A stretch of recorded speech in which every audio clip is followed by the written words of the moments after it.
Welcome back to Cronkite News. I'm Diana Quintero. Communities of color in Arizona will have a significant impact on the 2022 midterm election. Democrats and Republican candidates look to voters of these communities to power them to success. Cronkite News reporter Jimena Vera tells us what they're doing to get their vote. With the midterm elections less than a month away, the candidates for Governor Katie Hobbs and Kari Lake are looking beyond their reliable supporters, because in this state, undecided voters, moderates, Hispanics, and voters from other communities of color could turn the tide of the election. We have a very diverse population in Arizona. We want it represented in the governor's office and in our government. We are going around the state talking to all communities of color, Latino communities.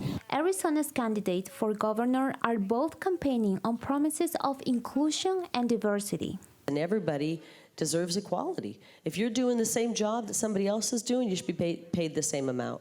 A recent poll shows Kari Lake with a narrow lead over Katie Hobbs with 47% compared to 44% for Hobbs. The poll also shows that Hispanics are divided, 44% for Hobbs and 44% for Lake. Katie Hobbs is messaging to her base, right? And her base that she feels is the more progressive audience. Kari Lake has been criticized a little bit about not moving towards the middle, but that she's continuing to have a very Trump-esque policy platform. According to a Pew Research Center study in Arizona, 1.3 million Hispanics are eligible to vote. Those voters could make a difference in the upcoming election.